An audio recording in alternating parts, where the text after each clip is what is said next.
guys, today is Thursday the 20th of March. Yeah, and it's not going good with Ivory. It's actually going really bad with Ivory. Um, she came to our place last weekend just to take a shower, to take a bath I mean, because she doesn't like to shower in the hospice. So we took her home, and yeah, the car trip itself, the travel back home, which was about 20 minutes, it was already really tough for her. We had to take the stairs up, and when we got there she went straight to the bed, which was somewhere like 3 o'clock in the afternoon, and she stayed in bed until the next day, 2 o'clock. We hardly spoke because everything really cost her energy. She was basically sleeping all the time or closing her eyes. And yeah, when we spoke it would be like 30 seconds or so. So at 2 o'clock on Sunday, 2 o'clock in the afternoon, it was already getting late and she had to go back to the hospice. So I told her, you know, if you want to take a bath, we should do it now. Yeah, and it took her a lot of effort, and she didn't really enjoy the bath anymore like she used to. It was something that she always looked forward to while she was staying in the hospice, to go back home and take a bath. But this time it felt uncomfortable, and at that moment, yeah, we kind of knew, okay, she's not coming back home anymore. Because she was in the bed all the time that she was at home. Everything was so heavy for her. Yeah, and then we took her back afterwards. She was basically doing the same thing, you know, closing her eyes, sleeping, not really able to talk.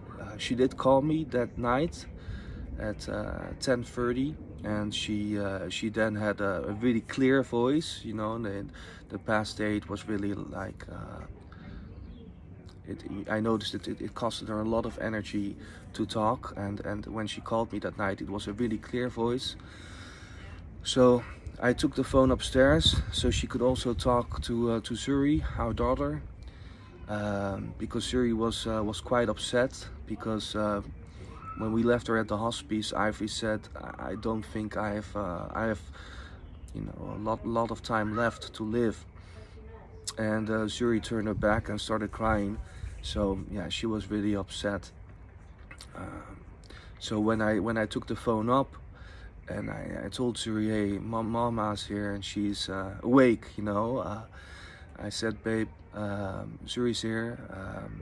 Can you talk to her? And then it took like 10-15 seconds without sound, and then yeah, she said something like, I can't hear you, and it was also with a very tired voice. So we said, okay, let's just go to sleep, and then we'll see you tomorrow.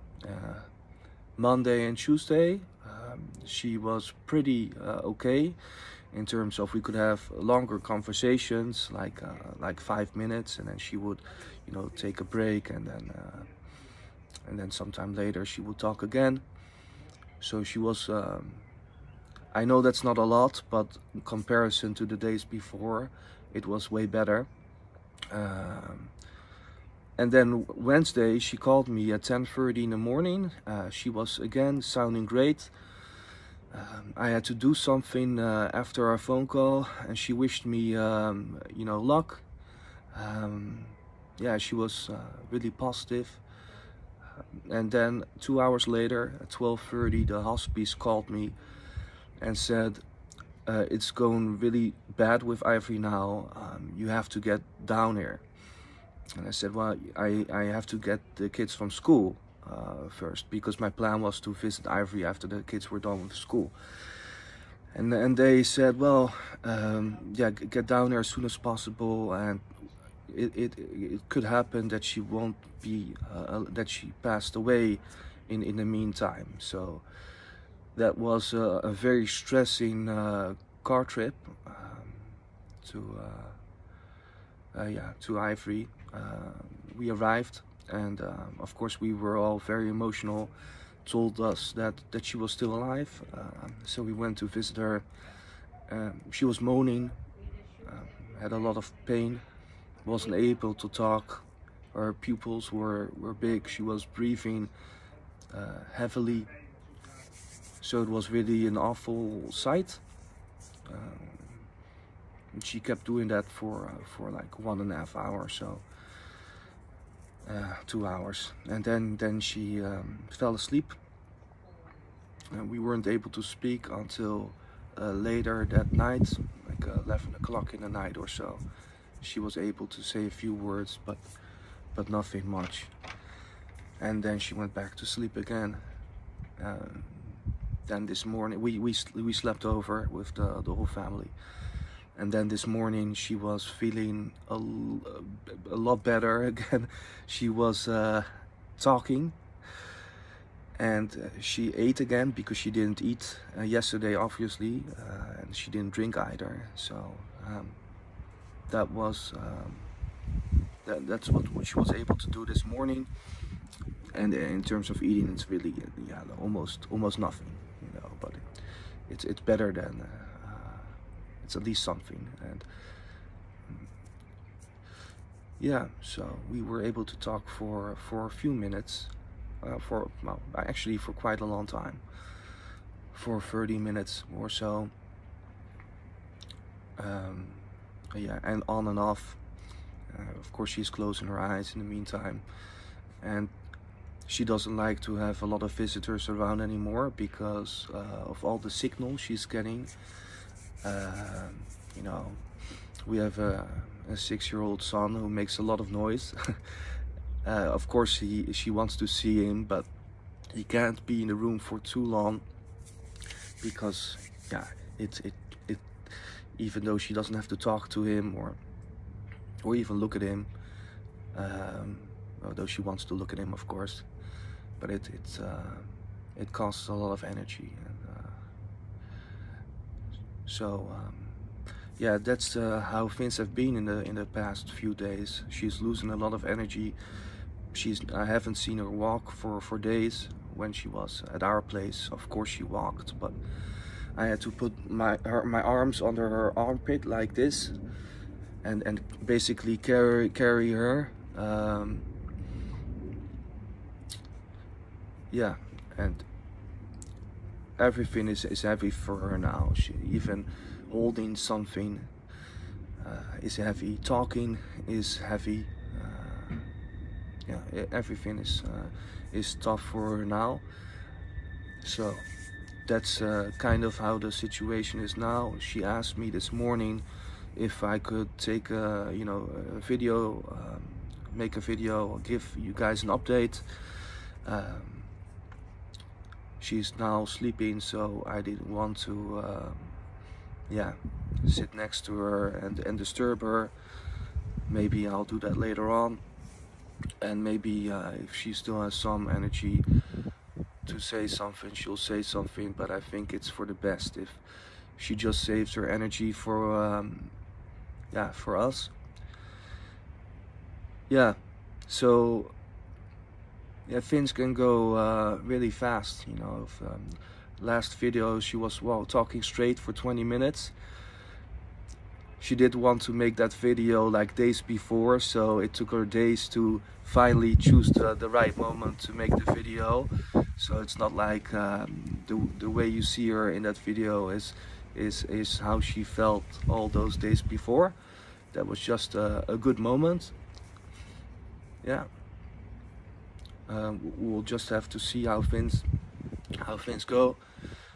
You know, I know that one of these days she will have an attack like she did yesterday, and that one will be too much for her.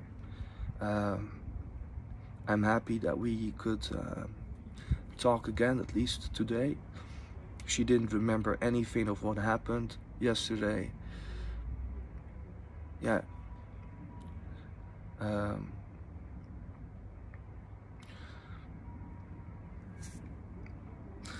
Yeah, So guys, that's also the reason why she didn't update you in update you, answer all your questions that you had. Thanks a lot again for all the remarks, and for all the best wishes towards her. She really appreciates that. I did read a lot of them to her.